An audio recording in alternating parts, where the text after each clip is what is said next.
Mga pagbasa ng mga salita ng makapangyarihang Diyos. Ukol sa paghahangad sa katotohanan. Ang kahulugan ng paghahangad sa katotohanan, 11. Kaugnay sa mga kasabihan tungkol sa moral na pag-uugali sa tradisyonal na kultura, aling mga kasabihan ang pinagbahaginan natin nitong huli? Nagbahaginan tayo tungkol sa tatlong kasabihan. Ang isang patak ng kabutihan ay dapat suklian ng umaagos na bukal. Ang ayaw mong gawin sa iyo, huwag mong gawin sa kapwa mo. At haharapin ko ang panganib para sa isang kaibigan. Nitong huli, nagbahaginan tayo sa tatlong mga hinihingi at kasabihan na ito tungkol sa moral na pag-uugali at gayon din sa diwa ng mga kasabihan sa moral na pag-uugali. Ano ang ating pinagbahaginan tungkol sa diwa ng mga kasabihan tungkol sa moral na pag-uugali?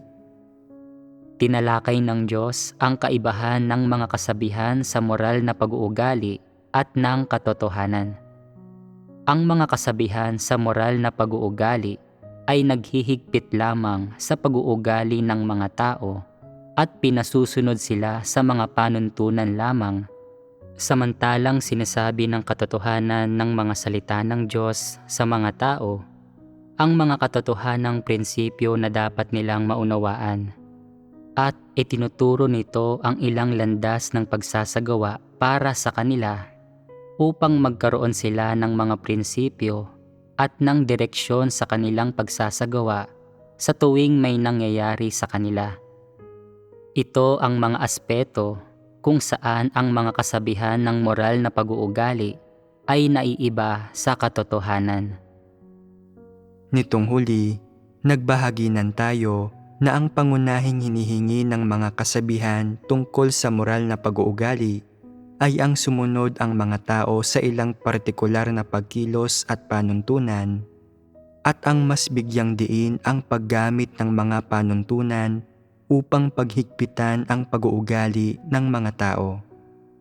Samantala, ang mga hinihingi ng Diyos sa mga tao ay pangunahing tumuturo sa mga landas ng pagsasagawa para sa kanila, batay sa kung ano ang maaaring makamit ng normal na pagkatao.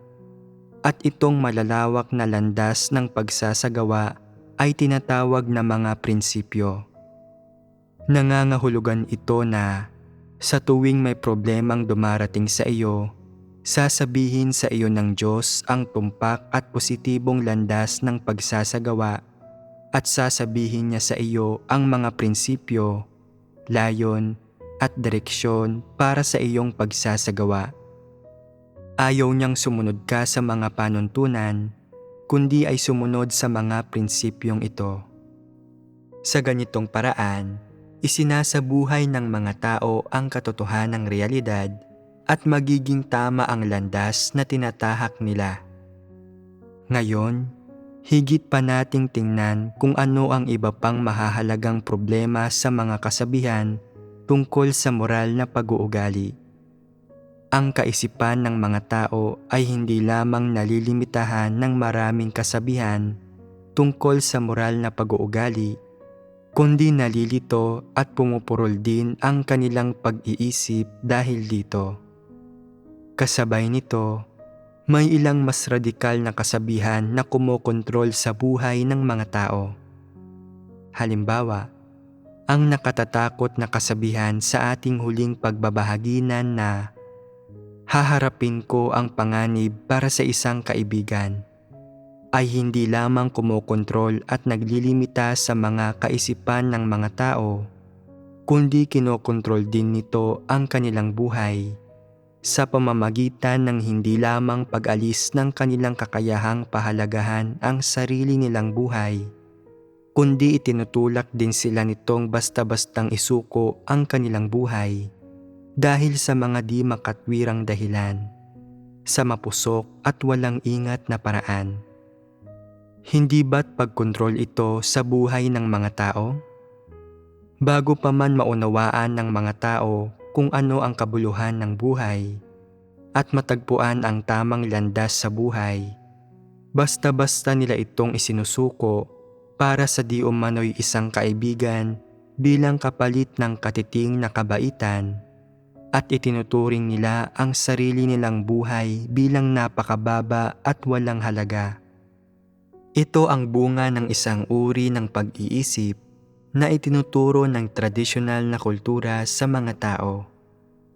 Kung titingnan kung paano nalilimitahan ng mga kasabihan tungkol sa moral na pag-uugali ang kaisipan ng mga tao, wala ni isang positibong bagay tungkol sa mga ito.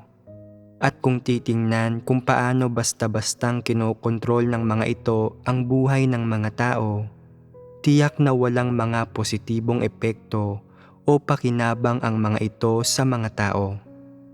Bukod doon, ang mga tao ay nalilinlang at ginagawang manhid ng mga ideyang ito.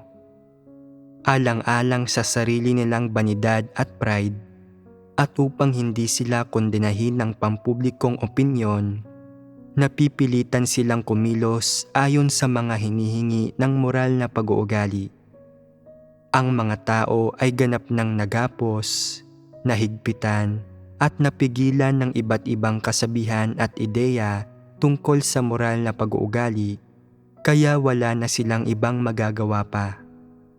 Ang sangkatauhan ay handang mamuhay sa ilalim ng mga gapos ng mga kasabihan sa moral na pag-uugali at walang kalayaang magpasya dahil lamang sa mga layon na makapamuhay ng isang mas kagalang-galang na buhay, magmukhang mabuti sa harap ng iba, lubos na mapahalagahan at makakuha ng mga kanais-nais na komento mula sa mga tao, pati na rin ang maiwasang maging punteriya ng paninira at para magdala ng karangalan sa kanilang pamilya.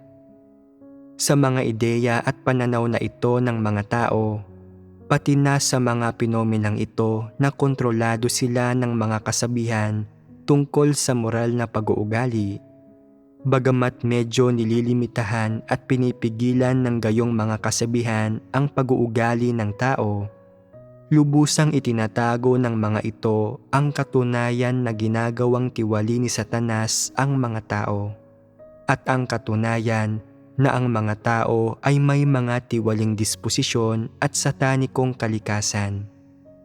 Gumagamit sila ng panlabas na pag-uugali upang pagtakpan ang mga tao para magmukha silang namumuhay ng isang kagalang-galang, may pinag-aralan, elegante, mabuti, tanyag, at marangal na buhay.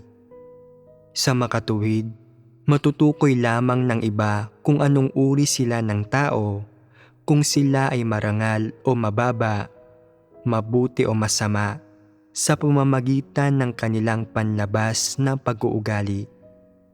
Sa gayong mga sitwasyon, sinusukat at hinuhusgahan ng lahat kung mabuti o masama ang isang tao batay sa iba't ibang hinihingi ng moral na pag-uugali. Ngunit walang sinuman ang nakakakita sa tiwaling diwa ng mga tao sa likod ng kanilang paimbabaw na moral na pag-uugali, ni hindi nila malinaw na nakikita ang lahat ng iba't ibang panlilinlang at kalupitan na nakatago sa likod ng moral na pag-uugali. Sa ganitong paraan, ginagamit ng mga tao ang moral na pag-uugali bilang panakip para mas maitago ang kanilang tiwaling diwa. Halimbawa, may isang babae na mukhang malinis, mabait, malumanay at moral. Tumatanggap siya ng papuri at paghanga mula sa mga taong nakapaligid sa kanya. Siya ay may wastong pag-uugali, magandang asal, talagang mapagpasensya sa kanyang pakikisalamuha sa iba, hindi nagkikimkim ng sama ng loob, masunurin sa kanyang mga magulang, ginagampanan niya ang papel ng isang mabuting asawa at ina, kaya niyang magtiis ng mga paghihirap, at itinuturing siyang isang huwaran para sa ibang babae. Walang makikitang mga problema sa kanyang panlabas na anyo, ngunit walang nakakaalam kung ano ang iniisip niya o kung paano siya nag-iisip sa kaibuturan ng kalooban niya. Hindi niya kailanman sinasabi kung ano ang kanyang mga hangarin at ambisyon, at hindi rin siya naglalakas loob na magsabi. Bakit hindi siya naglalakas loob na magsabi? Dahil gusto niyang umasal bilang isang babaeng malinis, mabait, malumanay at moral. Kung tunay siyang magtatapat at ilalantad niya ang kanyang puso at kapangitan, hindi niya magagawang maging isang malinis, mabait, malumanay at moral na babae, at pupunahin at kukutsain pa nga siya ng iba. Kaya't maaari lamang niyang pagtakpan at pagmukhaing mabait ang kanyang sarili. Ang pagtatago sa likod nitong panlabas na pag-uugali ng pagiging malinis, mabait, malumanay at moral ay nangangahulugan na nakikita lamang ng mga tao ang kanyang mabubuting gawa at pinupuri siya ng mga ito, at kaya nakamit na niya ang kanyang layon. Ngunit gaano man siya magbalat kayo at mandinlang ng iba, kasing bait ba talaga siya ng gaya ng inaakala ng mga tao? Talagang hindi. Mayroon ba talaga siyang tiwaling disposisyon? Mayroon ba siyang diwa ng katiwalian? Mapanlinlang ba siya? Mayabang? Mapagmatigas? Masama? Tiyak na siya ang mga bagay na ito, ngunit lahat ng ito ay nakatago. Totoo ito. Ang ilang makasaysayang tao sa China ay iginagalang bilang mga sinaunang santo at pantas. Ano ang batayan sa pagpapahayag na ito? Pinupuri sila bilang mga santo at pantas batay lamang sa ilang limitado, walang katibayan ng mga tala at alamat. Ang totoo, walang nakakaalam kung ano mismo ang kanilang lihim na mga kilos at pag-uugali. Mayroon ba kayong malalim na pagkaunawa sa mga problemang ito ngayon? Ang ilan sa inyo ay malamang na mayroong malalim na pagkaunawa dahil napakinggan na ninyo ang napakaraming sermon at nakita ninyo ng napakalinaw ang diwa at katotohanan ng katiwalian ng tao. Hanggat nauunawaan ng mga tao ang ilang katotohanan, nagagawa nilang magkamit ng malalim na pagkaunawa sa ilang tao, usapin at bagay. Ang isang malinis, mabait, malumanay at moral na babae, gaano man kapuri-puri ang kanyang panlabas na pag-uugali at moral na pag-uugali, at gaano man siya kahusay magbalat kayo at magpanggap na mabuting tao, ay magbubunyag ba ng kanyang mayabang na disposisyon? Talagang magbubunyag siya. Kaya, mayroon ba siyang mapagmatigas na disposisyon? Iniisip niya na tama siya at nararamdaman niyang siya ay malinis, mabait, malumanay at moral, at naisa siyang mabuting tao na nagpapatunay na siya ay masyadong mapagmagaling at sobrang mapagmatigas din.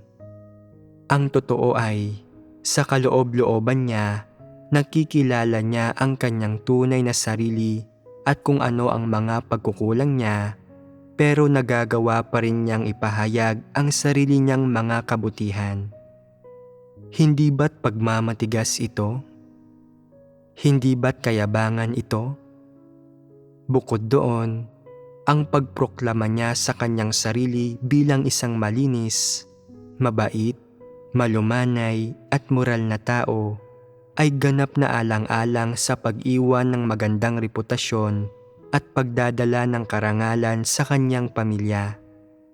Hindi ba't ang gayong mga kaisipan at hangarin ay kalokohan at masama? Pinupuri siya ng mga tao at nakakakuha ng magandang reputasyon, pero sa loob-loob ay patuloy niyang itinatago ang kanyang mga layunin, iniisip at mga kahiyahiyang bagay na nagawa niya. At wala siyang pinagsasabihan tungkol sa mga ito. Natatakot siya na kapag nahalata siya ng mga tao, pupunahin, huhusgahan at tatanggihan siya ng mga ito. Anong disposisyon ito? Hindi ba't mapanlinlang ito? Kaya, gaano man kawasto at kakagalang-galang ang kanyang panlabas na pag-uugali, o gaano man karangal ang kanyang moral na pag-uugali, talagang ngang umiiral ang kanyang tiwaling disposisyon. Kaya lang, hindi ito maunawaan o malaman ng mga hindi mananampalatayang kailanman ay hindi nakarinig sa mga salita ng Diyos at hindi nakauunawa sa katotohanan. Maaaring malinlang niya ang mga hindi mananampalataya, ngunit hindi niya kayang linlangin ang mga nananalig sa Diyos at nakauunawa sa katotohanan. Hindi ba't totoo ito? Ito ay dahil napasailalim na siya sa katiwalian ni Satanas at siya ay may tiwaling disposisyon at tiwaling diwa. Isa itong katunayan. Gaano man kapuri-puri ang kanyang moral na pag-uugali o gaano man kataas ang pamantayang naaabot niya, hindi maikakaila at hindi mababago ang katunayang siya ay may tiwaling disposisyon. Sa sandaling maunawaan ng mga tao ang katotohanan, malalaman na ng mga ito kung ano talaga siya. Gayunpaman, sinasamantala ni Satanas ang mga kasabihang ito tungkol sa moral na pag-uugali para linlangin ang mga tao at syempre para gawing mapurol at limitahan ang kanilang mga isipan, kaya't nagkakamali sila sa pag-aakala na kung matutugunan nila ang mga hinihingi at pamantayan ng moral na pag-uugali, sila ay mabubuting tao at tumatahak sa tamang landas. Pero ang kabaligtaran talaga ang totoo. Kahit pa magpakita ng ilang mabubuting pag-uugali ang ilang tao na naaayon sa mga kasabihan sa moral na pag-uugali, hindi pa nila natahak ang tamang landas sa buhay. Sa halip, natahak nila ang maling landas at namumuhay sila sa kasalanan. Natahak nila ang landas ng pagpapaimbabaw at nahulog sila sa patibong ni Satanas. Ito ay dahil ang mga tiwaling disposisyon at tiwaling diwa ng mga tao ay hindi mababago kahit kaunti dahil lamang sa pagkakaroon nila ng kaunting mabuting moral na pag-uugali. Ang panlabas na moral na pag-uugali ay palamuti lamang, ito ay palabas lamang at ang kanilang tunay na kalikasan at tunay na disposisyon ay mabubunyag pa rin. Naglalayon si Satanas na higpitan at kontrolin ang mga tao sa pamamagitan ng kanilang pag-uugali at panlabas na anyo na siyang nagtutulak sa mga tao na magbalat kayo at magpanggap na mabait sa pamamagitan ng mabuting pag-uugali. Habang ginagamit ang mabuting pag-uugali ng mga tao para itago ang katunayang ginawang tiwali ni Satanas ang sangkatauhan, at syempre, para itago rin ang katunayang may mga tiwaling disposisyon ang mga tao. Sa isang banda, ang pakay ni Satanas ay ipasailalim ang mga tao sa kontrol ng mga kasabihang ito ng moral na pag-uugali upang itulak silang gumawa ng mas maraming mabubuting gawa at mas kaunting masasamang gawa at lalong hindi gumawa ng mga bagay na salungat sa naghahari-harian. Ito ay higit na kapaki-pakinabang sa kapamahalaan at pagkontrol ng mga naghahari-harian. Sa kabilang banda naman, matapos tanggapin ng mga tao ang mga kasabihang ito ng moral na pag-uugali bilang theoretical na batayan ng kanilang asal at mga kilos, May tendensiya silang ilayo ang kanilang sarili sa katotohanan at mga positibong bagay at labanan ang mga ito. Siyempre, pagdating sa mga salitang binigkas ng Diyos at sa mga positibong bagay o katotohanan na itinuturo ng Diyos sa mga tao, nagiging mahirap para sa kanila na maunawaan o maarok ang mga ito, o maaaring nagkakaroon sila ng lahat ng uri ng pagtutol at mga kuro-kuro. Sa sandaling taglayin ng mga tao ang mga ideyang ito sa moral na pag-uugali, nagiging mas mahirap para sa kanila na tanggapin ang mga salita ng Diyos at ang katotohanan. At siyempre, nagiging mas mahirap din para sa kanila na maunawaan ang mga tiwaling disposisyon at baguhin ang mga ito. Sa makatuwid, ang lahat ng iba't ibang kasabihan at ideya tungkol sa moral na pag-uugali ay lubos na nakahadlang sa pagtanggap at pag-unawa ng mga tao sa mga salita ng Diyos. At siyempre, nakaapekto rin ang mga ito sa lawak ng pagtanggap ng mga tao sa katotohanan. Ginagamit ni Satanas ang pamamaraan ng pagdodoktrina sa mga tao ng mga kasabihan sa moral na pag-uugali upang makaisip sila ng lahat ng uri ng mali at negatibong mga ideya at pananaw, upang tingnan nila ang mga tao at bagay at umasal at kumilos batay sa mga ideya at pananaw na ito. Kapag pinanghahawakan ng mga tao ang mga ideya sa likod ng mga kasabihang ito tungkol sa moral na pag-uugali bilang teoretikal na batayan at pamantayan para sa kanilang mga pananaw sa mga tao at mga bagay at sa kanilang asal at mga kilos, hindi lamang maaaring maibsan o mabago ang kanilang mga tiwaling disposisyon, ngunit sa kabaligtaran ay lalong titindi at mas lalala pa ang kanilang pagsuway at paglaban sa Diyos. Kaya, kapag inililigtas ng Diyos ang mga tao, kapag ipinagkaloob sa kanila ang mga salita ng Diyos, ang pinakamalaking hadlang ay hindi ang mga tiwaling disposisyon ng mga tao, kundi ang iba't ibang satanikong filosofiya, kasabihan tungkol sa moral na pag-uugali, at ang iba't ibang satanikong ideya at pananaw na nagmumula kay Satanas. Ito ay bunga ng katiwalian ni Satanas sa sangkatauhan at ito rin ang negatibong epekto ng iba't ibang kasabihan ng moral na pag-uugali sa tiwaling mga tao. Ito ang tunay na pakay na gustong makamit ni Satanas sa pamamagitan ng pangangaral at pagsusulong ng mga kasabihan tungkol sa moral na pag-uugali. Sa huli nating pagtitipon, pangunahin tayong nagbahaginan tungkol sa 3 kasabihan sa moral na pag-uugali na tulad ng: ang isang patak ng kabutihan ay dapat suklian ng umaagos na bukal. Ang ayaw mong gawin sa iyo, huwag mong gawin sa kapwa mo. At haharapin ko ang panganib para sa isang kaibigan. Ngayon, magbabahaginan tayo tungkol sa ang isang tao ay hindi dapat masira ng kayamanan, mabago ng kahirapan, o mapasunod ng pamumuwersa. Ang kasabihang ito tungkol sa moral na pag-uugali ay lumitaw rin sa sangkatauhan na nagmula sa mga ideya at pananaw ng mga tiwaling tao. Mangyari pa, ito ay mas tiyak na nagmumula sa katiwalian at panlilinlang ni Satanas sa sangkatauhan.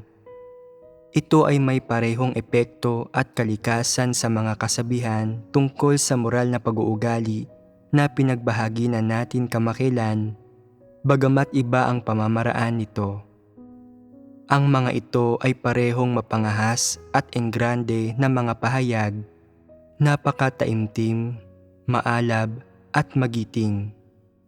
Kung hindi pa narinig ng mga tao ang mga salita ng Diyos at hindi pa naunawaan ang katotohanan, mararamdaman nila na lubhang nakaaantig ang mga pahayag na ito at nakapapanabik. Matapos marinig ang mga salitang ito, agad lalakas ang kanilang loob at ikukuyom nila ang kanilang mga kamao. Hindi na sila mapapakali o makapagpipigil ng pananabik sa loob-loob nila at mararamdaman nila na ito ang kabuluhan ng kulturang Tsino at espiritu ng mga dragon. Ganito pa rin ba ang nararamdaman ninyo ngayon? Ano ang nararamdaman ninyo ngayong naririnig ninyo ang mga salitang ito? Ngayon ay nararamdaman ko na ang mga salitang ito ay hindi mabuti o positibo. Bakit iba na ang pakiramdam ninyo ngayon kumpara sa dati? Dahil ba kapag tumanda na ang mga tao at dumanas ng labis na pagdurusa, nawawala na ang kanilang kabataan at kasiglahan? O dahil ba sa sandaling maunawaan ng mga tao ang ilang katotohanan, nakikilatis na nila na ang mga kasabihang ito tungkol sa moral na pag-uugali ay masyadong walang kabuluhan, hindi makatotohanan at walang silbi? Higit sa lahat, ito ay dahil na ang mga kasabihang ito ay hindi naaayon sa katotohanan at hindi praktikal.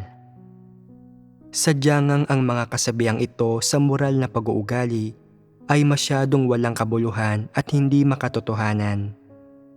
Kaya, suriin at himay-himayin naman natin kung ano ang mali sa kasabihan sa moral na pag-uugali na ang isang tao ay hindi dapat masira ng kayamanan, mabago ng kahirapan, o mapasunod ng pamumuwersa.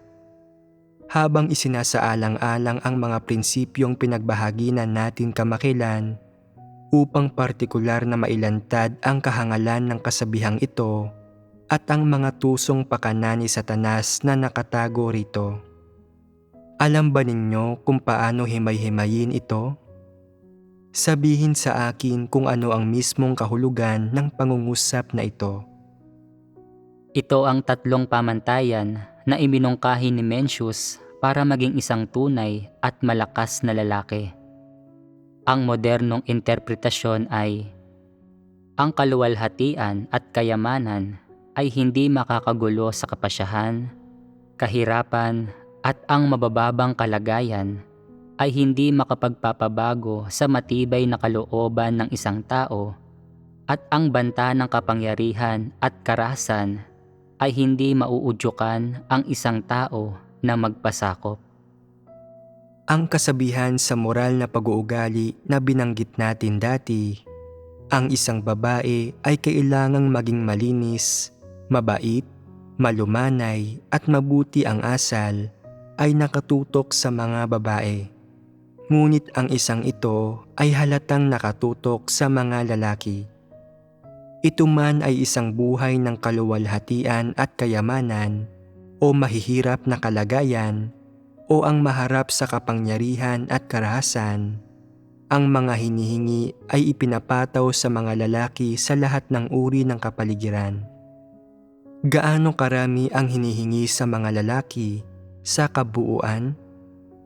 Ang mga lalaki ay kinakailangang magkaroon ng matibay na kalooban, matatag na pagpapasya, at hindi sumusuko sa harap ng kapangyarihan at karahasan. Isipin kung isinasaalang-alang ng mga hinihinging ito ang normal na sangkatauhan, at kung isinasaalang-alang ng mga ito ang mga kapaligiran kung saan namumuhay ang mga tao sa tunay na buhay. Sa madaling salita, isipin kung ang mga hinihinging ito sa mga lalaki ay walang kabuluhan at hindi makatotohanan. Ang mga hinihingi ng tradisyonal na kultura sa moral na pag-uugali ng kababaihan ay ang isang babae ay kailangang maging malinis, mabait, malumanay at mabuti ang asal. Ang ibig sabihin ng malinis ay pagtataglay ng mga kabutihan na pambabae. Ang mabait ay nangangahulugan ng kabutihan ng puso. Ang ibig sabihin ng malumanay ay pagiging isang mahinhing babae, at ang ibig sabihin ng moral ay pagiging isang moral na tao at pagkakaroon ng magandang moral na pag-uugali. Masyadong katamtaman lang ang bawat isa sa mga hinihinging ito. Ang mga lalaki ay hindi kailangang maging malinis, mabait, malumanay o moral.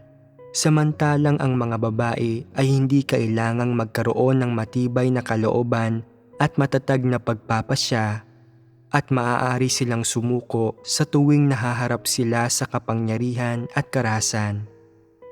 Ibig sabihin, ang hinihinging ito tungkol sa moral na pag-uugali na ang isang tao ay hindi dapat masira ng kayamanan, mabago ng kahirapan o mapasunod ng pamumuwersa, ay nagbibigay ng luwag sa kababaihan, lalo na't mapagparaya at may pagsasaalang-alang ito sa kanila.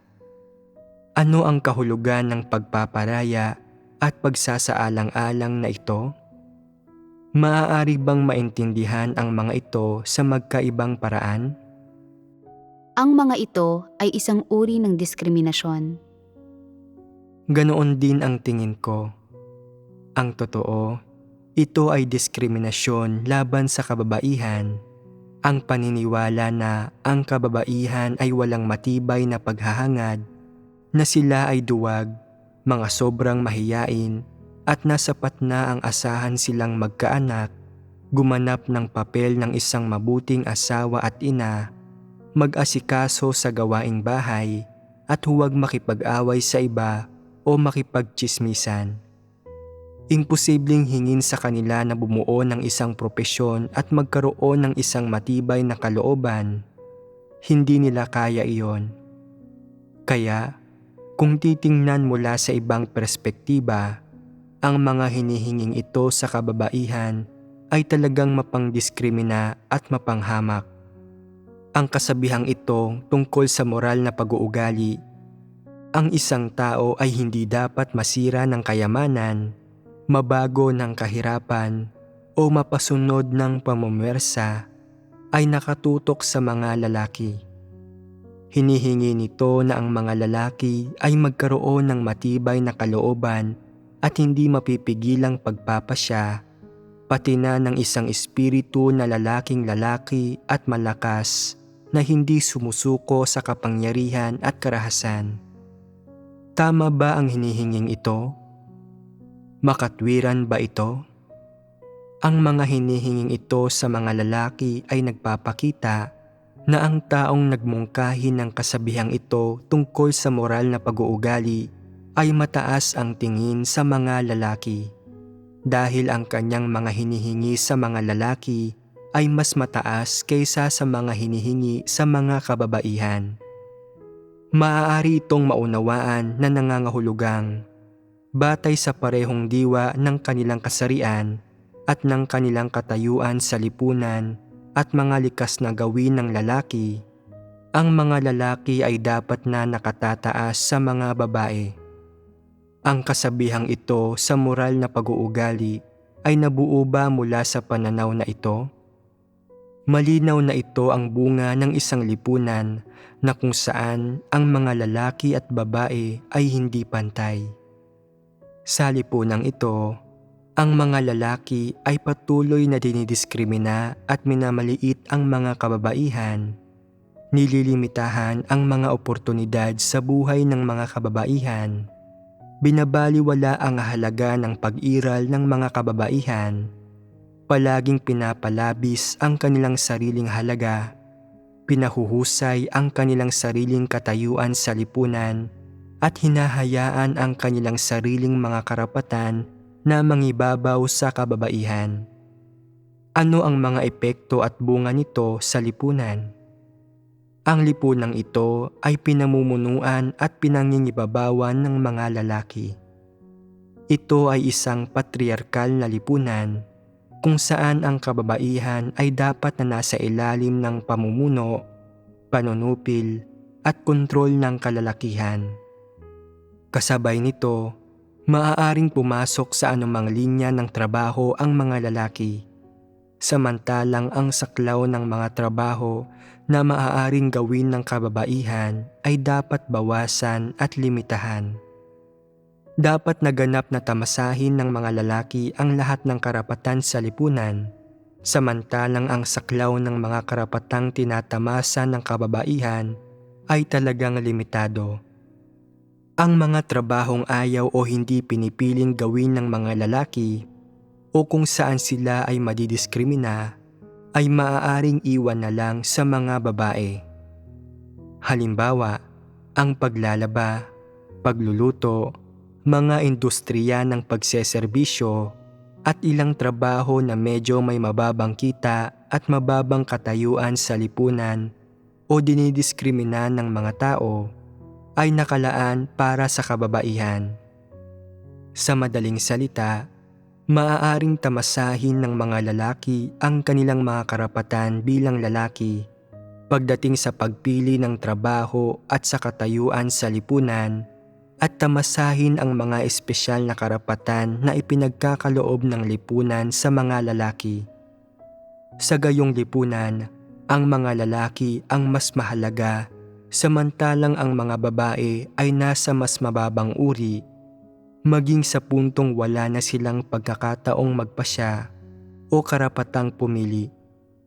Maaari lamang silang pasibong maghintay na mapili at sa huli ay itinataboy at itinatapon sila ng lipunang ito.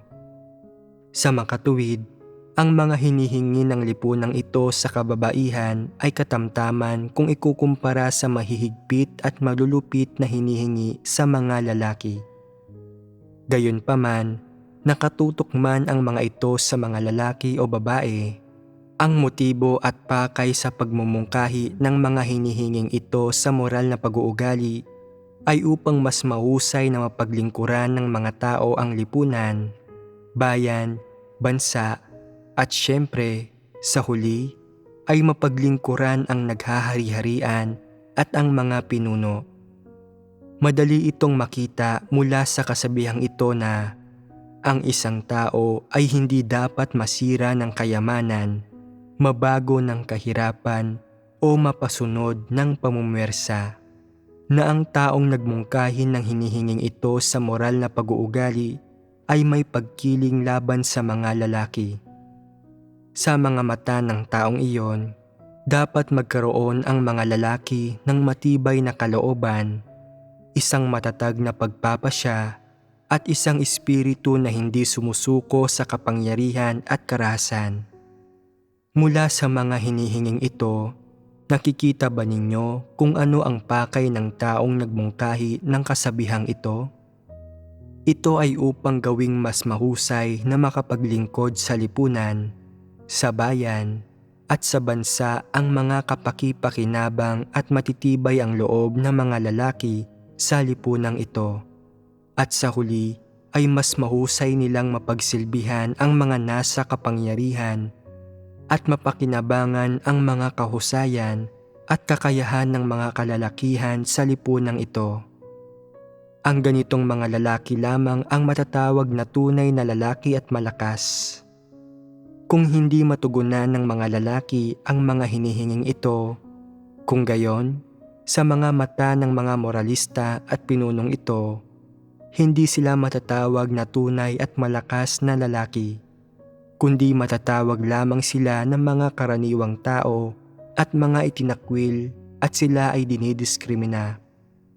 Ibig sabihin, kung ang isang lalaki ay walang matibay na kalooban, matatag na pagpapasya at isang espiritu na hindi sumusuko sa kapangyarihan at karahasan na gaya ng hinihingi nila, kundi ay isa lang siyang ordinaryong tao na walang mga natamo at kaya lamang mamuhay ng kanyang sariling buhay at hindi makapag-ambag ng kanyang halaga sa lipunan, sa bayan, at sa bansa, at hindi maaaring italaga sa ilang mahalagang posisyon ng mga pinuno ng bansa o bayan.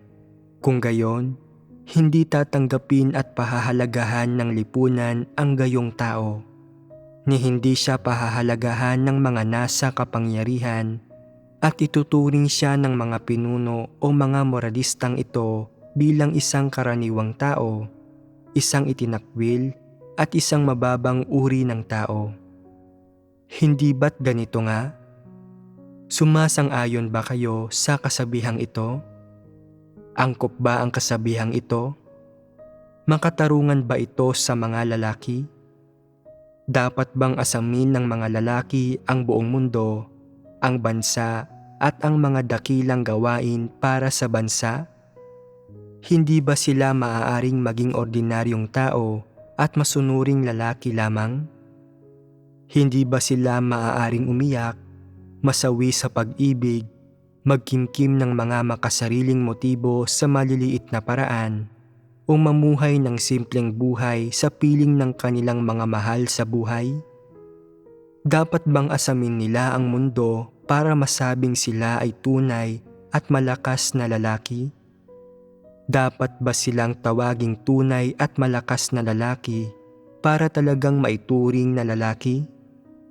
Ang definasyon ba ng isang lalaki ay dapat na maging tunay at malakas kang lalaki? Ang mga ideyang ito ay isang insulto sa mga lalaki. Katumbas ang mga ito ng isang personal na pag-atake sa mga lalaki. Mayroon ba sa inyo ang ganito rin ang nadarama? Ayos lang ba na hindi magkaroon ng matibay na kalooban ang mga lalaki? Ayos lang ba na hindi matatag ang pagpapasya ng mga lalaki? Kapag nilalabanan ng mga lalaki ang kapangyarihan at karahasan, ayos lang ba na sumuko at humingi sila ng kompromiso para mabuhay? Ayos lang din ba na hindi magkaroon ang mga lalaki ng anumang bagay na wala ang mga babae? Ayos lang ba na magpahinga ang mga lalaki mula sa pagiging tunay at malakas na lalaki at sa halip ay maging ordinaryong lalaki lang? Sa ganoong paraan, magiging malaya ang mga tao. Lalawak ang landas sa pagiging isang lalaki at hindi na masyadong mapapagod sa buhay ang mga lalaki. Bagkus ay makapamumuhay na sila ng normal. Mayroon pa ring ilang bansa kung saan ang mga lalaki ay kinukulong pa rin sa mga ideya ng tradisyonal na kultura tulad ng ang isang tao ay hindi dapat masira ng kayamanan, mabago ng kahirapan o mapasunod ng pamumersa. Ang mga bansang ito ay mga patriarkal na lipunan pa rin kung saan ang mga lalaki ang nasusunod at naghahari mula sa pamilya hanggang sa lipunan at sa buong bansa, at sila ang binibigyang prioridad sa lahat ng bagay at ang namamayani sa bawat sitwasyon at pakiramdam nila ay nakatataas sila sa lahat ng aspeto. Kasabay nito, ang gayong mga lipunan, bayan at bansa ay may matataas na hinihingi sa mga lalaki na naglalagay sa kanila sa malaking kagipitan at nagdudulot ng maraming masamang kahihinatnan. Ang ilang lalaki na nawawalan ng trabaho ay hindi man lang naglalakas loob na magsabi sa kanilang pamilya. Araw-araw ay binibitbit nila ang kanilang bag at nagkukunwaring papasok sa trabaho. Pero ang totoo ay lumalabas sila at naglalakad-lakad lang sa mga lansangan. Minsan, umuuwi sila ng gabing-gabi na at nagsisinungaling pa sa mga kapamilya nila na nagtatrabaho sila sa opisina ng lagpas sa oras. Pagkatapos, sa susunod na araw, nagpapatuloy sila sa pagkukunwari at muling lalabas para maglalakad-lakad sa mga lansangan. Ang mga ideyang ito ng tradisyonal na kultura, gayon din ang mga responsibilidad at posisyon ng mga lalaki sa lipunan, ay nagsasanhi ng kagipitan at maging ng kahihiyan at binabaluktot din nito ang pagkatao ng mga lalaki na nagiging sanhi ng pagkabalisa, depresyon at madalas na halos pagkakalugmok ng maraming lalaki sa tuwing nasasadlak sila sa mga paghihirap. Bakit ganito ang nangyayari?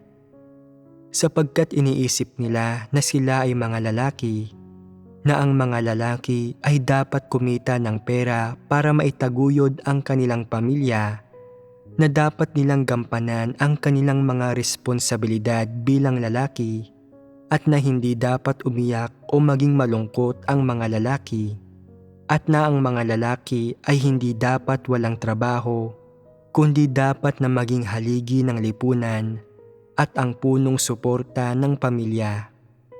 Gaya ng sinasabi ng mga hindi mananampalataya, ang mga lalaki ay hindi madaling mapaluha. Ang isang lalaki ay hindi dapat magkaroon ng mga kahinaan o ng anumang pagkukulang. Ang mga ideya at pananaw na ito ay dulot ng maling pagkakategorya ng mga moralista sa mga lalaki. Gayon din ang patuloy na pagtataas ng mga ito sa katayuan ng mga lalaki.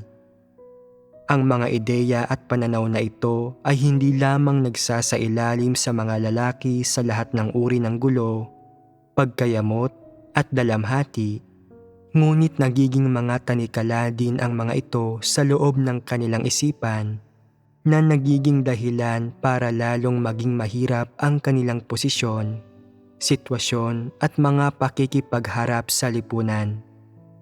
Habang tumitindi ang panggigipit sa mga lalaki, tumitindi rin ang mga negatibong epekto ng mga ideya at pananaw na ito sa mga lalaki.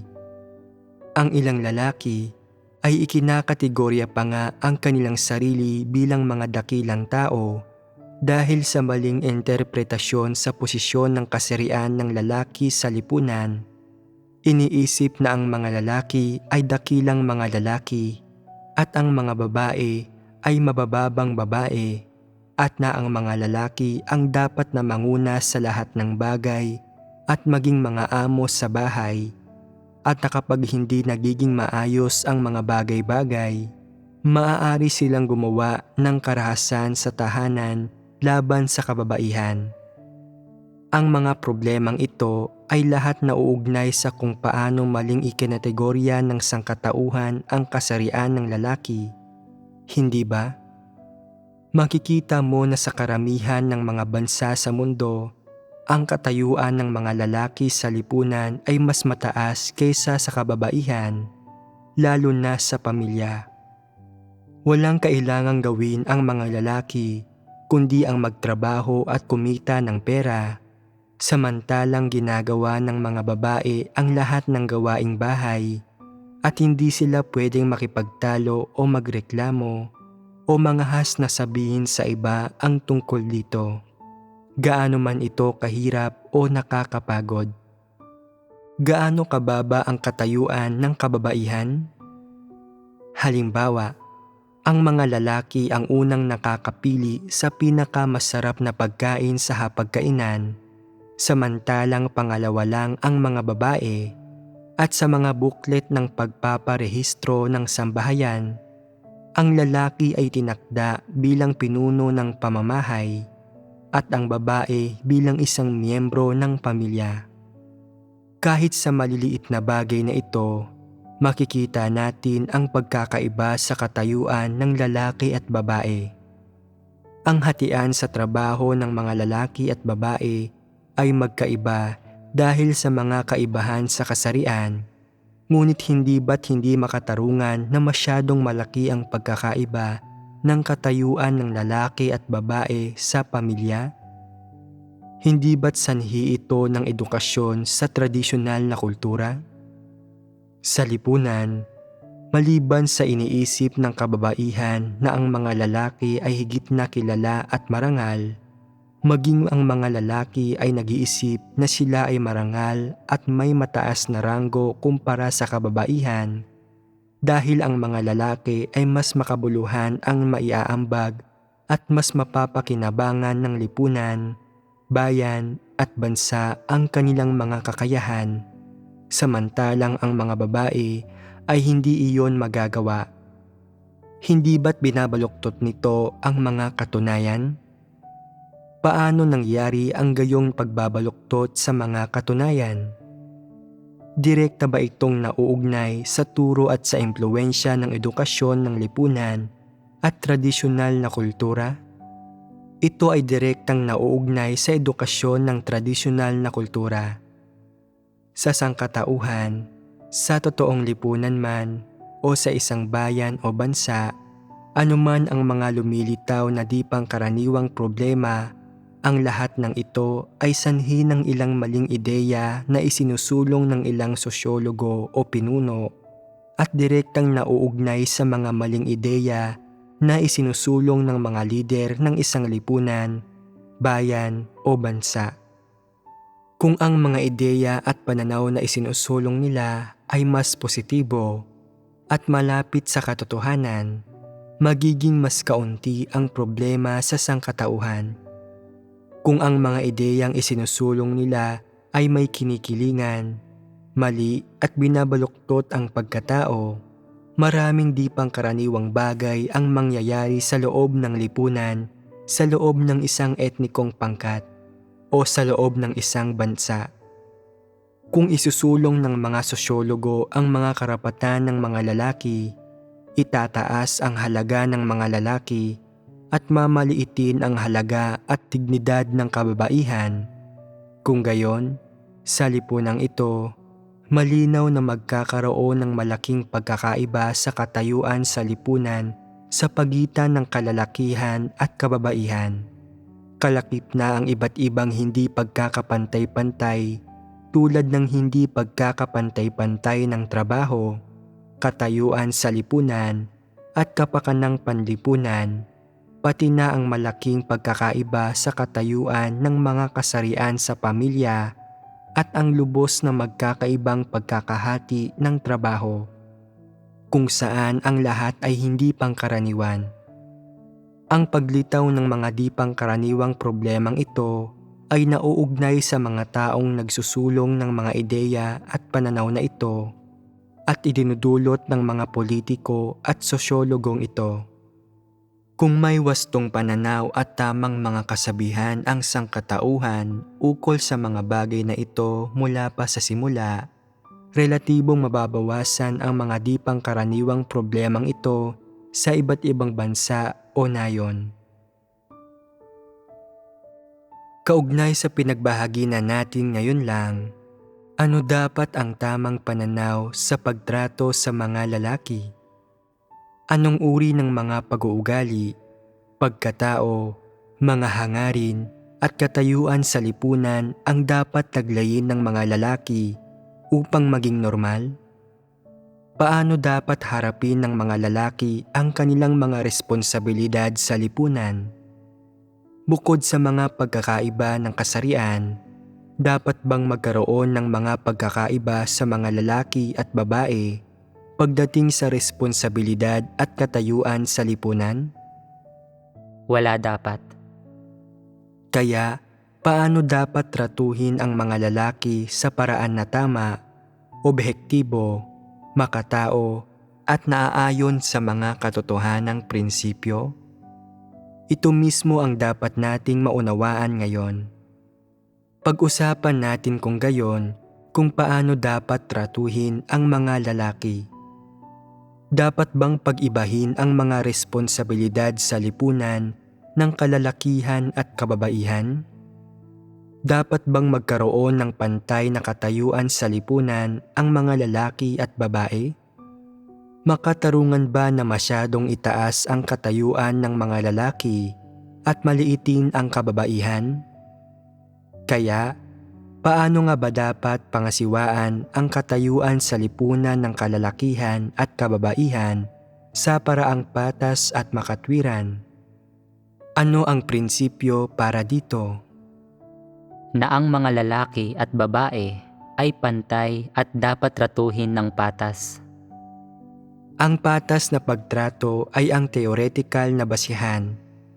Ngunit paano ito dapat isagawa sa paraang nagpapakita ng pagiging patas at makatwiran? Hindi ba't may kinalaman ito sa mga praktikal na problema? Una sa lahat, dapat nating matukoy na ang katayuan ng kalalakihan at kababaihan ay pantay. Hindi ito mapag-aalinlanganan. Sa makatuwid, Ang hatian sa trabaho sa lipunan ng kalalakihan at kababaihan ay dapat ding maging pantay. At dapat isaalang-alang at isaayos ayon sa kanilang kakayahan at abilidad na gawin ang trabaho.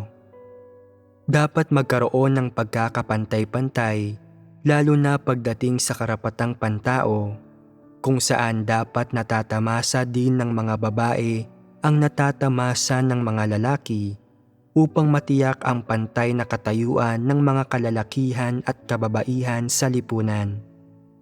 Ang sinumang kayang gumawa sa trabaho o sinumang may kakayahang maging leader ay dapat tulutang gawin ito, lalaki o babae man siya. Ano ang palagay mo sa prinsipyong ito? Sinasalamin nito ang pagkakapantay-pantay ng kalalakihan at kababaihan. Halimbawa, kung mayroong 2 lalaki at 2 babae na nag-a-apply para sa trabaho bilang isang bumbero, sino ang dapat makuha? Ang patas na pagtrato ay ang theoretical na batayan at ang prinsipyo. Paano nga ba dapat harapin ng isang tao ang ganitong sitwasyon? Gaya ng kasasabi ko ngayon lang, hayaan na gawin ito ng sinuman na kaya ang trabaho ayon sa kanyang abilidad at kakayahan. Pumili ayon sa prinsipyong ito sa pamamagitan ng pagsusuri kung sino sa mga kandidatong ito ang may maayos na pangangatawan at hindi malamya. Ang mahalaga sa pag-aapula ng apoy ay ang mabilis na pagkilos sa panahon ng kagipitan. Kung masyado kang malamya, mabagal mag-isip at matamlay, tulad ng isang pagong o ng isang matandang baka, maaantala mo ang mga bagay-bagay. Matapos matiyak ang mga katangian ng bawat kandidato batay sa kanilang kakayahan, abilidad, karanasan, antas ng kakayahan sa pag-aapula ng apoy at iba pa, ang naging konklusyon ay talagang angkop ang isang lalaki at isang babae. Ang lalaki ay matangkad, malakas ang katawan, may karanasan sa pag-apula ng apoy, at lumahok siya sa ilang operasyon sa pag-apula ng sunog at pagsagip. Ang babae ay maliksi, sumailalim sa mahigpit na pagsasanay, maalam siya tungkol sa pag-apula ng apoy at mga kaugnay na pamamaraan sa trabaho, may kakayahan siya at naging kilala siya sa ibang trabaho at nakatanggap ng mga parangal. Kaya, sa huli, pareho silang napili. Tama ba iyon? Ito ay tinatawag na pagpili sa pinakamahusay sa lahat, nang hindi pinapaboran ang sinuman.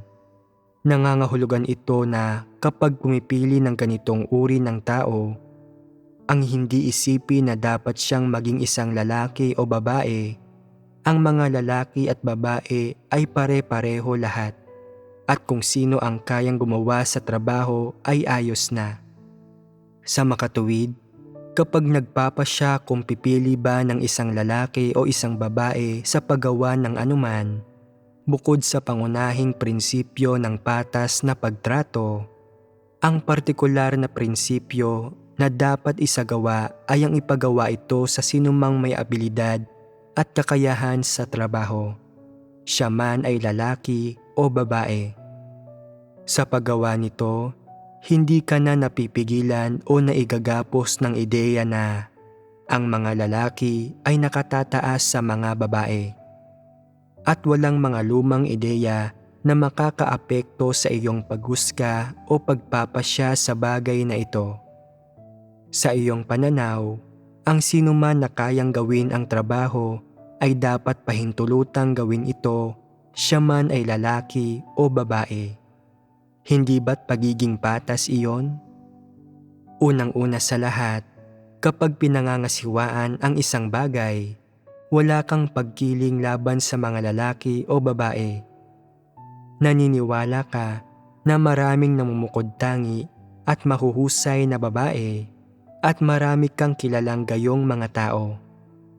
Kaya, nakukumbinsi ka ng iyong kabatiran na ang abilidad ng kababaihan na magtrabaho ay hindi mas mababa sa abilidad ng mga lalaki at na ang halaga ng inaambag ng kababaihan sa lipunan ay hindi mas mababa kaysa sa mga lalaki.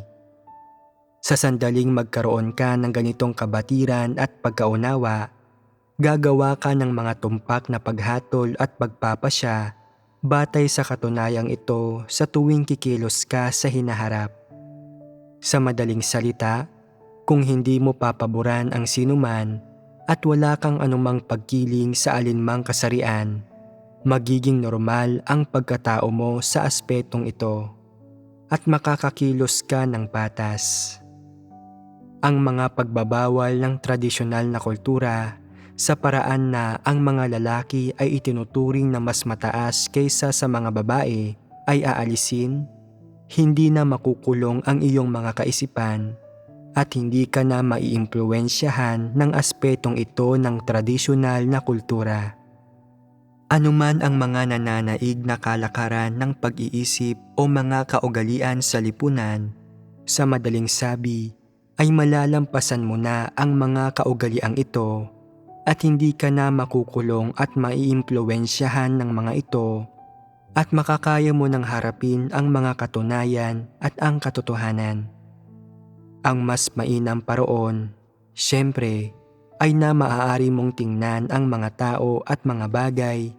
Maaari kang umasal at kumilos alinsunod sa mga salita ng Diyos at sa mga katotohanang prinsipyo na ang resulta ay na ang mga ideya at pananaw tulad ng ang mga lalaki ay dapat maging tunay na lalaki at malakas, samantalang ang mga babae ay mahiyain, ay hindi umiiral kung ikaw ang tatanungin.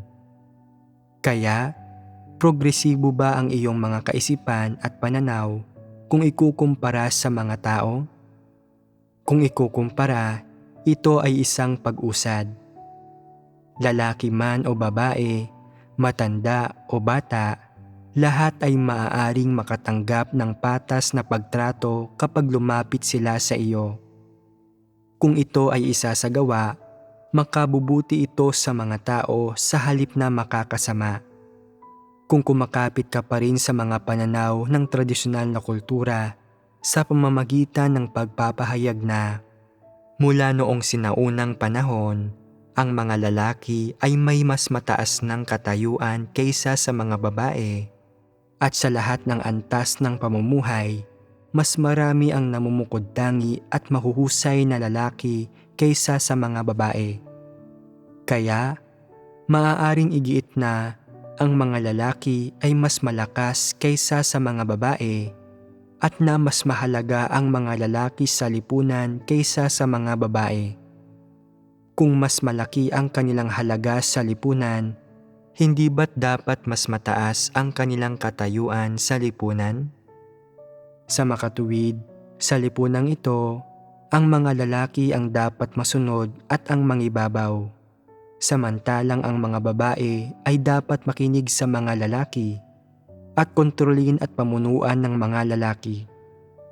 Kung gayon, ang ganitong uri ng pag-iisip ay masyadong paurong at mababa at hindi umaayon sa mga katotohanang prinsipyo kahit kaunti. Kung mayroon kang ang mga ideya at pananaw na tulad nito, magagawa mo lamang na diskriminahin at supilin ang kababaihan at makokondena at mapalalayas ka ng mga panlipunang kalakaran. Ang pagkakapantay-pantay ng lalaki at babae ay isang tamang pananaw na kinikilala na sa lahat ng dako at ganap itong naaayon sa kalooban ng Diyos. Ang mga tao ay dapat na tratuhin ng patas, ang mga lalaki ay hindi dapat tinitingala, ang mga babae ay hindi dapat minamaliit, at ang halaga ng kababaihan ay hindi dapat binabaliwala, at ang kanilang abilidad at kakayahan sa trabaho ay hindi dapat binabaliwala. Ito na ang pangunahing na pagkasunduan ng mga may alam na populasyon ng bawat bansa. Kung ang mga nangingibabaw mong ideya ay naiimpluwensyahan pa rin ng tradisyonal na kultura, At iniisip mo pa rin na ang mga lalaki ay kinikilala samantalang ang mga babae ay mababa. Kung gayon, sa tuwing kikilos ka, malamang napapaboran ng iyong pananaw at mga pagpapasya ang lalaking kasarian at bibigyan mo ang mga lalaki ng mas maraming oportunidad.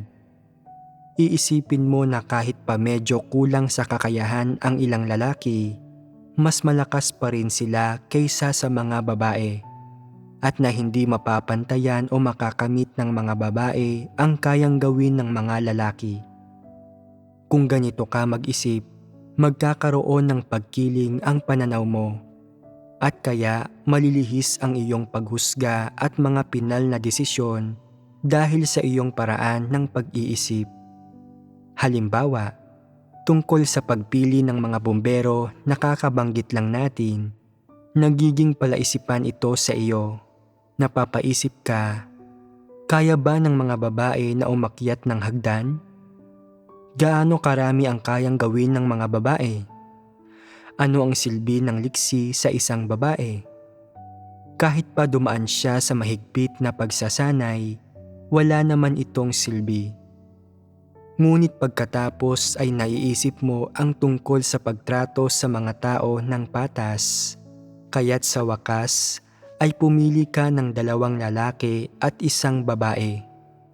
Ang totoo, sa pagpili ng isang babae sa sitwasyong ito, iniraraos mo lang ang proseso at nagpapakitang tao ka para palubagin ang loob ng babae at hindi masaktan ang kanyang damdamin.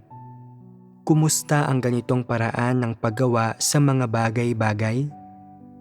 Hindi ka lang pumipili ng mga tao sa ganitong paraan, kundi kapag nagtatalaga ka ng trabaho, pinanghahawakan mo rin ang isang pananaw na nangmamaliit sa babae. Nagtatalaga ka pa nga sa kanya ng maliliit at magagaan na gawain.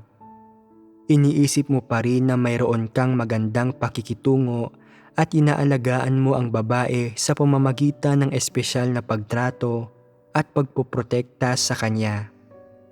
Ang totoo, mula sa pananaw ng babae, lubha mong nasaktan ang kanyang pagpapahalaga sa sarili. Paano mo ito nasaktan? Dahil iniisip mo na ang mga babae ay mahihina at walang kalaban-laban, na ang mga babae ay mahiyain at ang mga lalaki ay tunay na lalaki. Kaya dapat lang naprotektahan ang mga babae. Paano nabuo ang mga ideyang ito? Dahil ba ito sa impluwensya ng tradisyonal na kultura? Naririto ang pinakadahilan.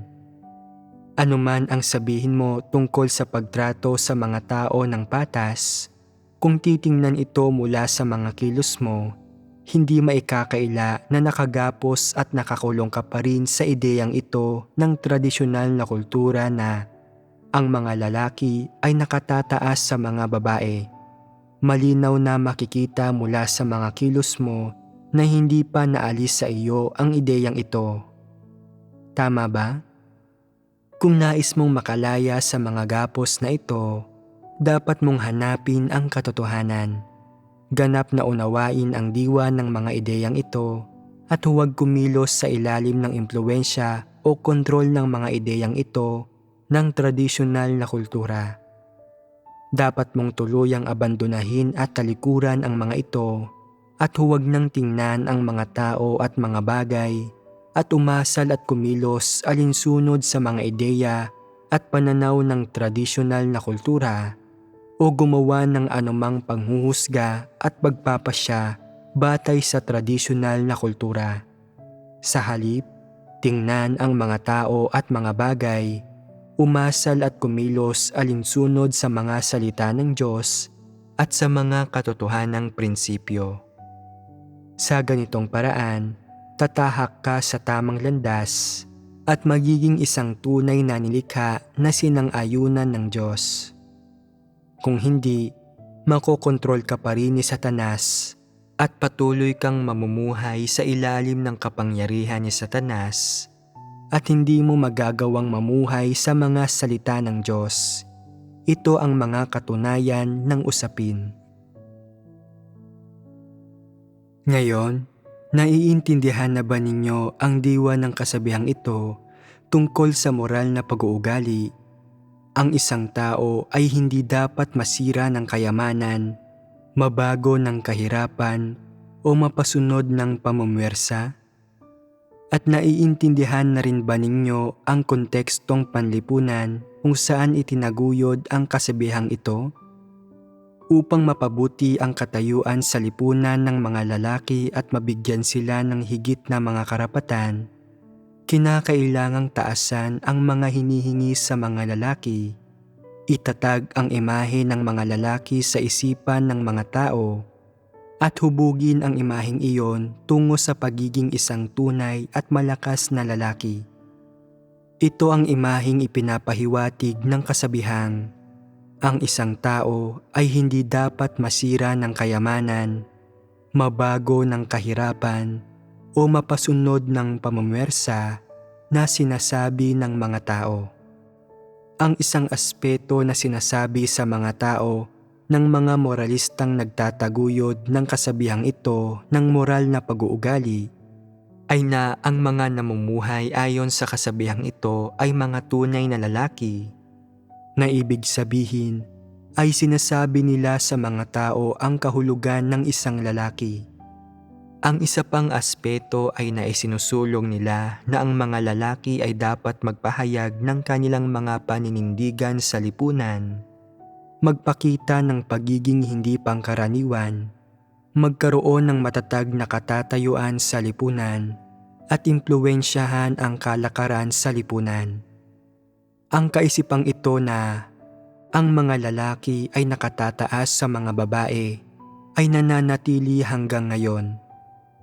Kahit may pag-unlad na sa usaping ito ang ilang bansa o etnisidad, ang gayong pag-iisip ay nananaig pa rin sa maraming ibang bansa at bayan, kung saan kinokontrol at pinangingibabawan pa rin nito ang mga pambansa at panlipunang kalakaran, at pinangingibabawan ang pagkakahati ng trabaho sa pagitan ng kalalakihan at kababaihan sa lipunan, gayon din ang kanilang katayuan at halaga sa lipunan. At kahit hanggang ngayon ay wala pang gaanong nagbago. Ibig sabihin, sa maraming bansa at bayan, dinidiskrimina pa rin at ibinubukod ang kababaihan. Sobrang nakakalungkot ang sitwasyong ito, at ito ang pinakamalaking kawalan ng pagkakapantay-pantay sa mundo. Ang katunayan ng kung dinidiskrimina ba at ibinubukod ang kababaihan o hindi, o sa halip ay kapantay sila ng kalalakihan, ay isang malinaw na marka para masukat kung ang isang bansa o bayan ay progresibo o paurong. Ngayon lang ay nagbahaginan tayo tungkol sa kung paano dapat ituring ang mga lalaki at babae na nilikha ng Diyos, at kung anong mga tamang pananaw ang dapat meron ang isang tao tungkol sa kanila. Ang mga lalaki at babae ay parehong may normal na pagkatao at nagtataglay ng normal na konsyensya at katwiran ng tao. Ang mga bagay na ito ay kapwa tinataglay ng mga lalaki at babae. Maliban sa mga pagkakaiba sa kasarian, sa diwa ay magkapantay ang mga lalaki at babae kung ang pag-uusapan ay ang kanilang pag-iisip, likas na gawi, ang kanilang pagtugon sa iba't ibang bagay, ang kanilang kakayahan at abilidad, at iba pang uri ng aspeto. Hindi masasabing eksaktong magkapareho sila, pero sa diwa, halos magkapareho sila. Parehong-pareho ang kanilang mga gawi sa buhay at mga tuntunin sa pamumuhay, gayon din ang kanilang mga ideya, pananaw at saloobin sa lipunan, mga kalakaran sa mundo, mga tao, pangyayari, bagay, at lahat ng nilikha ng Diyos, pati na ang kanilang mga tugon sa ilang partikular na bagay, kabilang na ang kanilang pisikal at mental na mga tugon. Bakit parehong-pareho ang mga bagay na ito? Dahil ang kapwa lalaki at babae ay nilikha ng nag-iisang lumikha at ang hininga ng kanilang buhay, ang kanilang malayang kalooban, pati na ang lahat ng iba't ibang aktibidad na maaari nilang gawin. Ang kanilang mga nakagawian sa buhay at iba pa ay lahat nagmumula sa lumikha. Kung iisipin ang mga fenomenang ito, walang pagkakaiba ang mga lalaki at babae maliban sa kaibahan sa kasarian at gayon din sa ilang iba't ibang bagay o mga profesional na kasanayan kung saan sila mahusay. Halimbawa, maraming trabaho na kayang gawin ng mga lalaki ang kaya ring gawin ng mga babae. May mga babaeng siyentista, piloto, at astronaut, at pati na rin mga babaeng presidente at opisyal ng gobyerno na nagpapatunay na ang mga trabahong kayang gawin ng mga lalaki at babae ay halos magkakapareho sa kabila ng kaibahan ng kanilang kasarian. Pagdating sa tibay ng katawan at pagpapahayag ng mga emosyon, halos pareho lang ang mga lalaki at babae.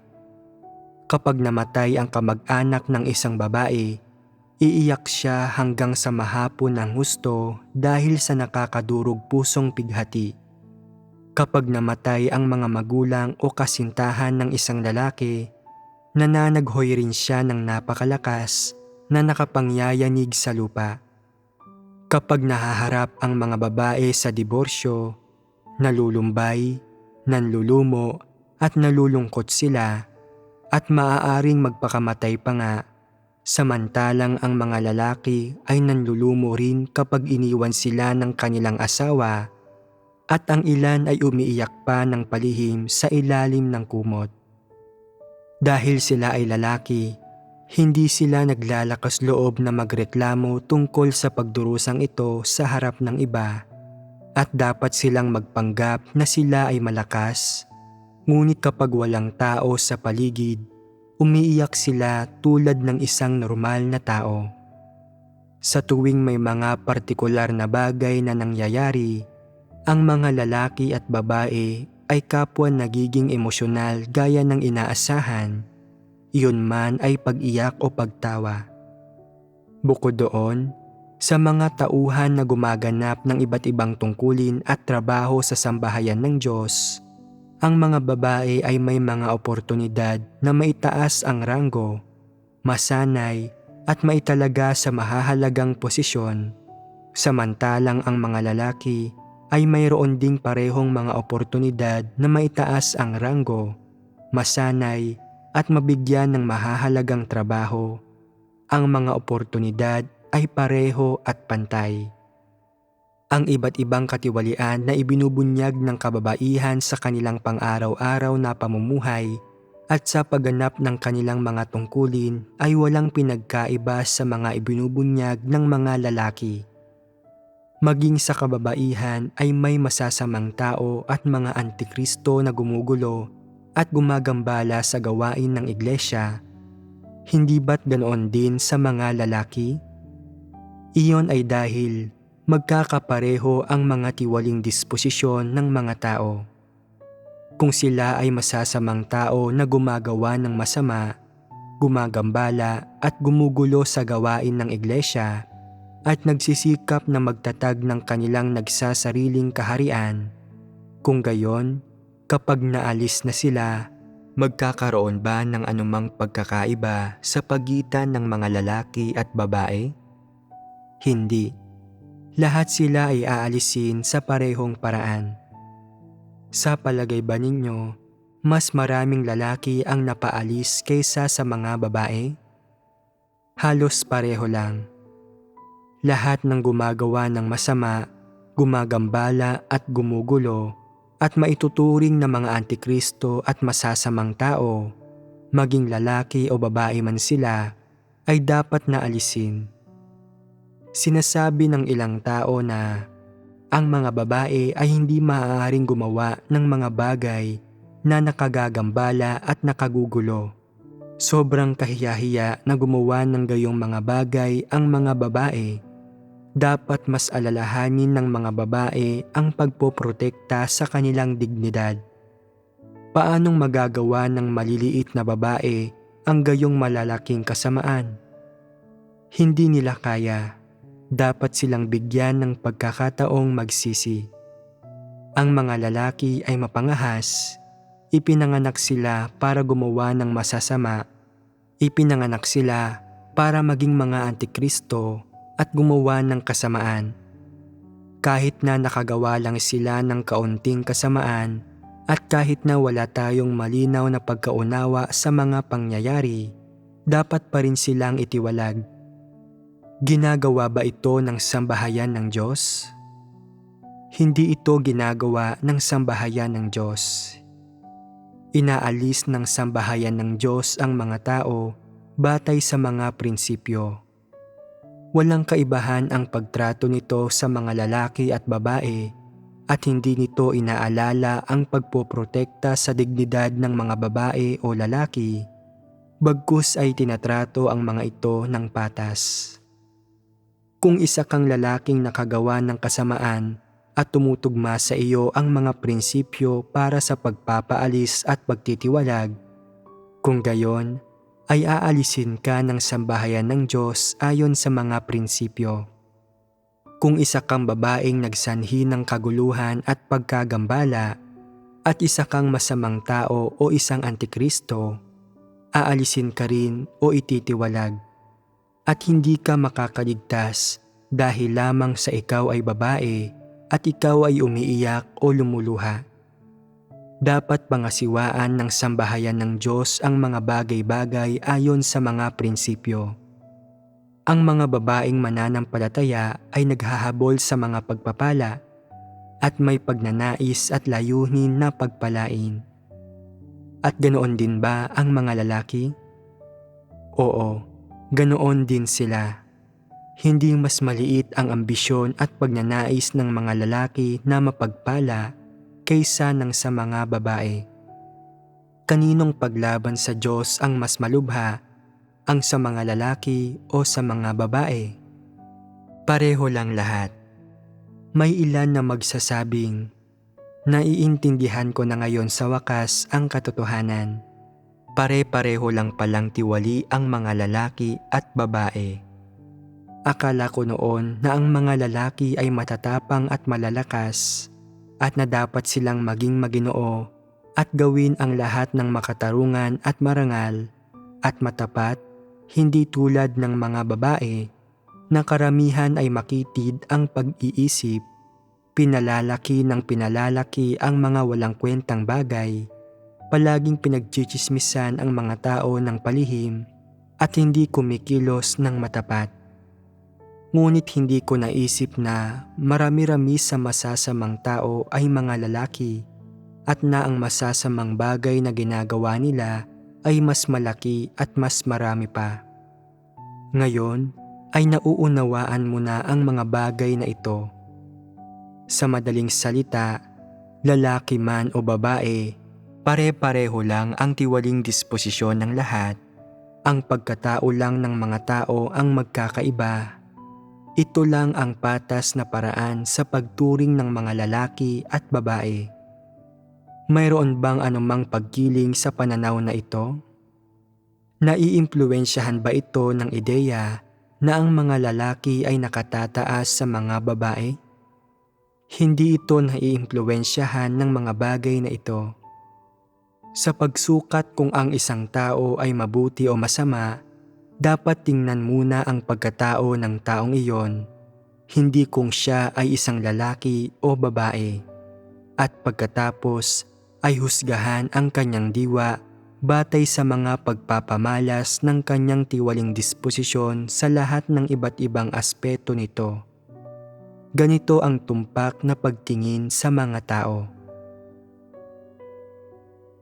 Kung titingnan ito mula sa mga penomenang pinagbahaginan natin kanina, bukod sa mga kaibahan sa kasarian, walang anumang pagkakaiba sa pagitan ng mga lalaki at babae, maging sa pagpapamalas ng kanilang mga likas na gawi, o sa pagbubunyag ng kanilang iba't ibang tiwaling disposisyon o sa kanilang kalikasang diwa. Kung diwa ng katawan ng mga tao ang pag-uusapan at ang kanilang mga disposisyon, pati na ang likas na gawi, lakas ng loob at malayang kalooban na ipinagkaloob ng Diyos sa mga tao noong nilikha niya sila, walang pagkakaiba ang mga tao.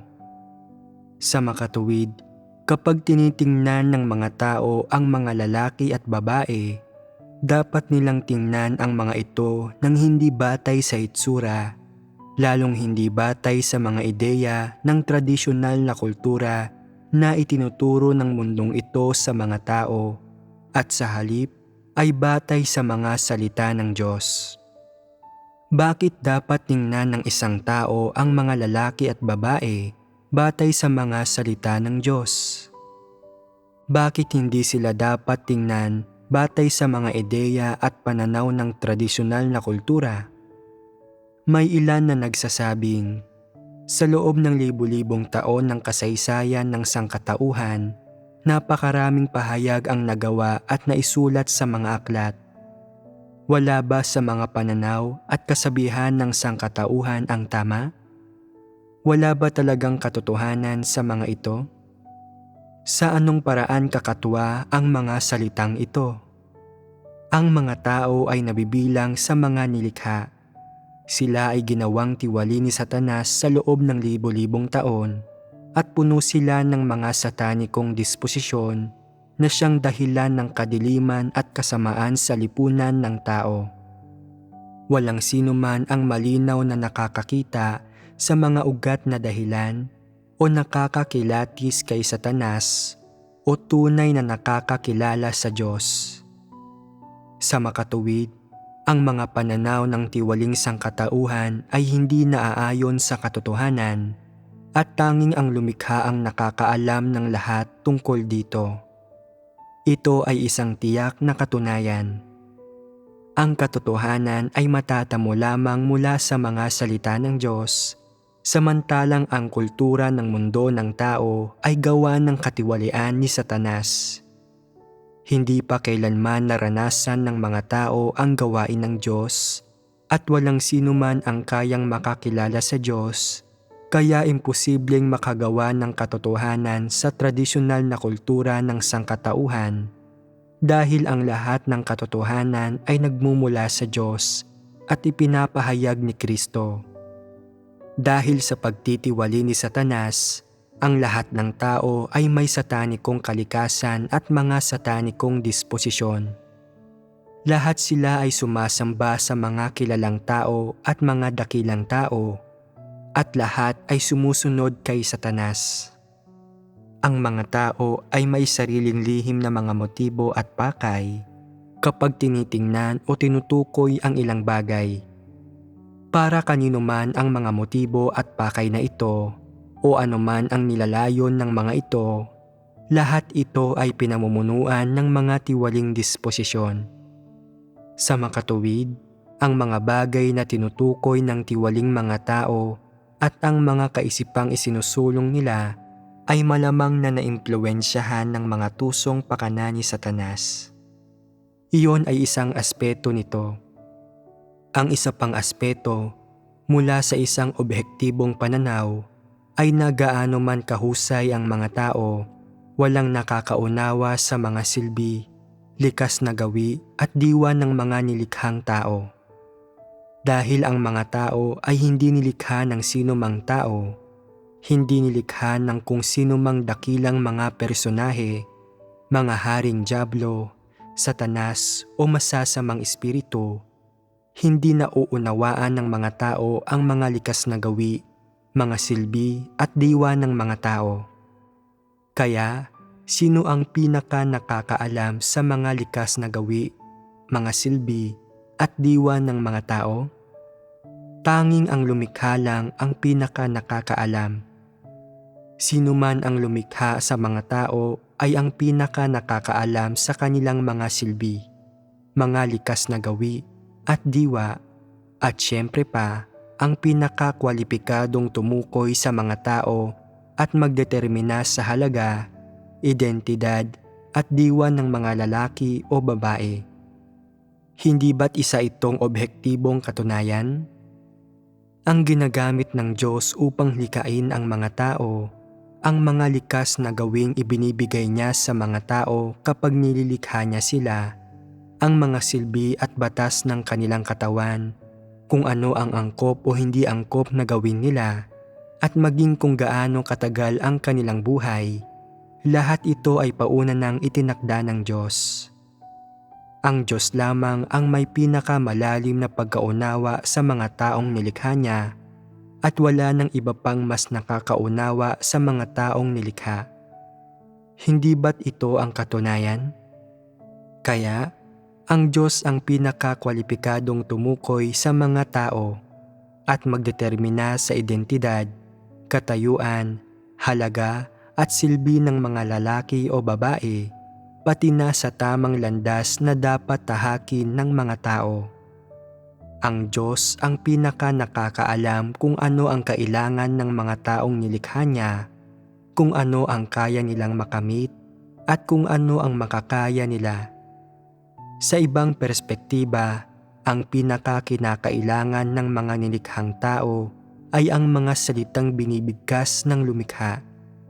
Tanging ang Diyos ang personal na makapamumuno, makapagtutustos, at makapagpapastol sa mga tao. Ang lahat ng kasabihang iyon ng tiwaling sangkatauhan na hindi nagmumula sa Diyos ay mapanlinlang, lalo na ang mga kasabihan ng tradisyonal na kultura na lahat ay nanlilihis, nagpapamanhid at nagkukulong sa mga tao, at syempre ay nagsisilbing isang uri ng pagpigil at kontrol. May isa pang aspeto na kung saan nilikha ng Diyos ang mga tao at ang pinakamalaking inaalala ng Diyos para sa mga tao ay kung kaya nilang tahakin ang tamang landas sa buhay. Samantalang isinasaalang-alang lamang ng mga lipunan, bayan at bansa ang mga interes ng mga naghahari-harian at ang katatagan ng rehimeng pampulitika nang walang pagmamalasakit sa buhay ng mga nasa mababang uri. Bilang resulta, nangyayari ang ilang matindi at magulong bagay. Hindi nila ginagabayan ang mga tao sa tamang landas upang makapamuhay ang mga tao ng isang buhay na may halaga at kalinawan at makapagpasakop sa kataas-taasang kapangyarihan at pagsasaayos ng Diyos. Sa halip, gusto nilang pagsamantalahan ang mga tao para sa kapakanan ng sarili nilang pamumuno, ng sarili nilang mga propesyon, at ng sarili nilang mga ambisyon at hangarin. Anumang pahayag o anumang ideya at pananaw ang itinataguyod nila, ang layunin ng lahat ng ito ay ang linlangin ang mga tao, ikulong ang kanilang mga kaisipan at kontrolin ang sangkatauhan para paglingkuran sila ng mga tao at maging tapat sa kanila ang mga ito. Hindi nila isinasaalang-alang ang kinabukasan o ang mga inaasam ng sangkatauhan o kung paano mas makakaligtas ang mga tao. Ngunit ang ginagawa ng Diyos ay ganap na naiiba dahil ito ay naaayon sa kanyang plano. Pagkatapos likhain ang mga tao, ginagabayan niya sila tungo sa pag-unawa ng marami pang katotohanan at prinsipyo para sa pag-asal, at malinaw niyang ipinapakita sa kanila ang mga katunayan ng pagtitiwali ni Satanas sa sangkatauhan. Sa pundasyong ito, ayon sa mga katotohanang prinsipyong ito na itinuturo ng Diyos sa mga tao at ginagamit niya upang paalalahanan sila, nagagawa na nilang tumahak sa tamang landas sa buhay. Ang mga regulasyon at kaugaliang ito ng moral na pag-uugali sa tradisyonal na kultura ay napakalawak at nakaka-impluwensya sa pag-iisip ng mga tao mula sa lahat ng uri ng aspeto. Nililito at kinukulong nito ang pag-iisip ng mga tao.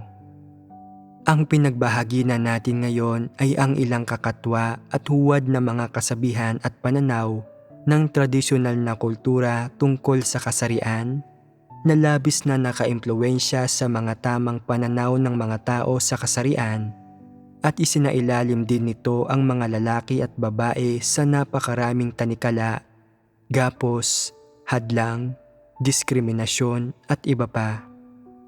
Lahat ito ay mga katunayan na nakikita ng mga tao at ang mga ito rin ang epekto at kahihinatnan ng tradisyonal na kultura sa mga tao.